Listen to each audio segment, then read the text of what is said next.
Hi everyone and welcome back. It's Mindy with Mindy Egan Design, and today's card is just a really simple card that I created for the Lawn Fawn Sketch Challenge that's going on right now at the time of this video. I'll have that linked down below so you can check it out.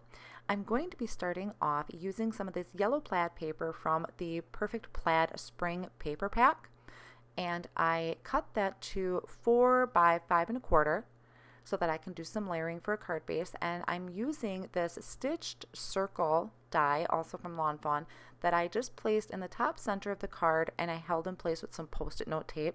I like using the post-it note tape. It is one of my favorites for adhering the dies to my paper because it doesn't rip when I remove it. So once I get that removed, it also cuts this border, which I'm going to use later on, and it also has a circle piece that I can save for later because I don't like wasting my pattern paper. So next I'm going to come in with some of this Watercolor Wishes paper pack. This is really new to me. I've seen it a lot, but I've never tried it before, and I really do love it.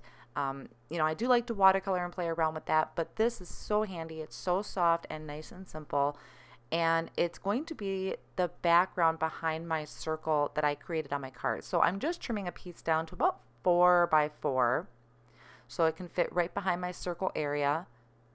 And this would also work really great as a shaker too, but I just wanted to create a simple scene for today.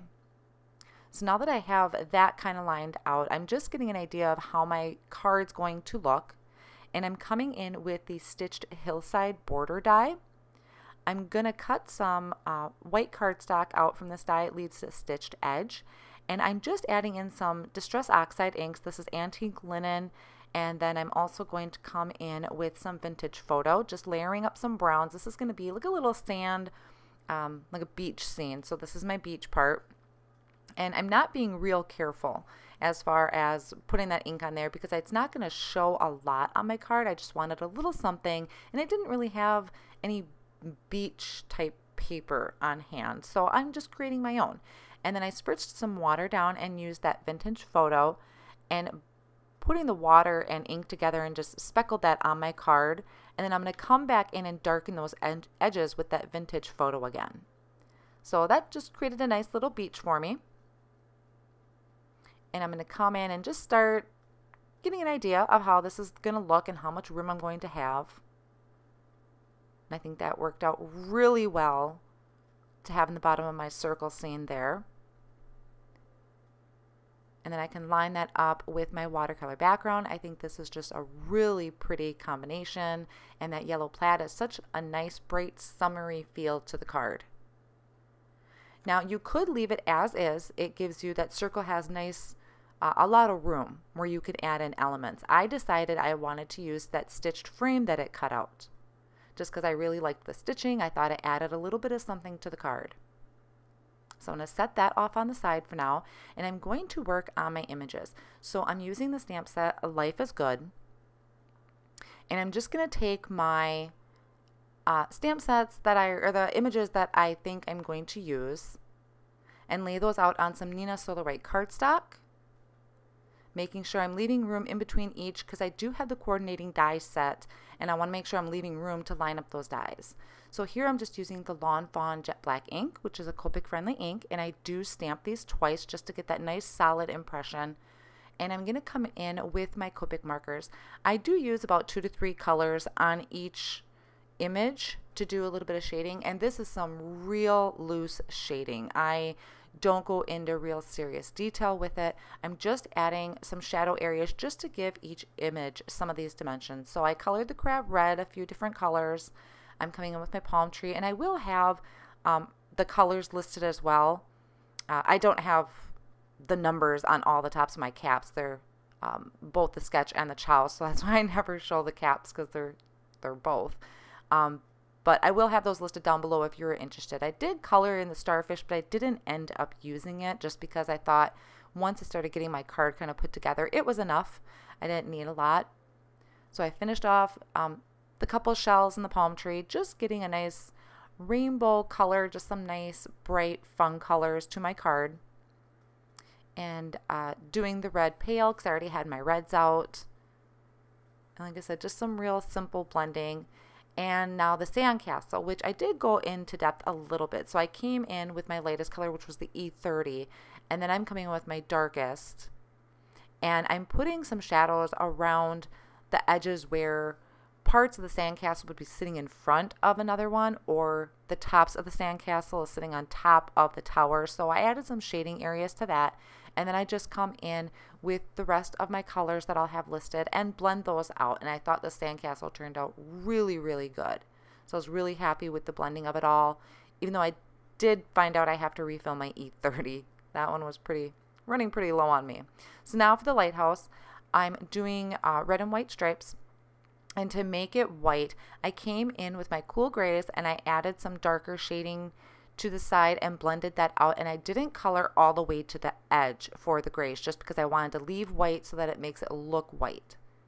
And then just finishing off with some simple blending. And yellow for my tower.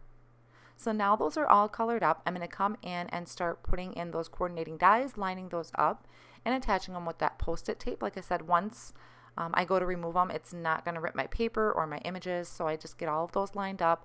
I really do find that these coordinating dies come in very handy, especially when you get to some of these smaller images. It really saves a lot of time. So now you can see I'm just removing all of those out of the dies, and they came out so great. So many super cute images on here for the scene building. I really like building up cards like this when it's got so many images to create that. So now I come in and I just start kind of lining up where I think things are going to go. And I don't leave it in this order. This was just more of me getting a feel of how many things I'm going to use. It's kind of where I discovered I didn't really want to use the starfish. It was yellow on top of the yellow plaid. So I left that out. But this just gives me an idea where everything's going to fit, what I need to glue down first. And I want to make sure I get a sentiment on here before I start gluing all of those images down. So I'm using the Simply Sentiment stamp set from Lawn Fawn. And I'm using the Mermaid cardstock, which I'll also use for my base. And I'm just going to come in and stamp that in Versamark. I do stamp it twice just to make sure it's a nice and clean image. And I did prep my cardstock with an anti-static powder tool, so I don't have any powder sticking where I don't want it to.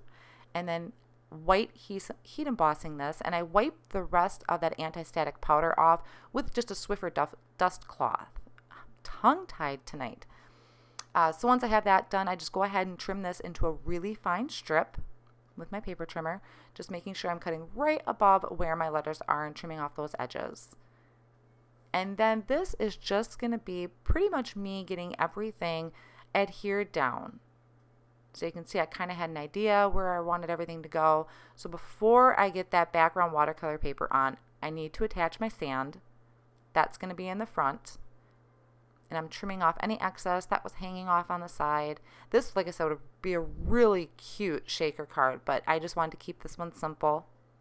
And then I'm getting that circle border, stitched circle border added on. And I'm putting my sandcastle kind of behind the sand and off on the side of the edge there. The palm tree I'm sticking in the sand and kind of off on the side too, so it's in and out of the circle. And then adding in my lighthouse. And then I can go ahead and attach this down to that watercolor paper. So I have that beautiful sky background back there. And then just filling in with the rest of the images.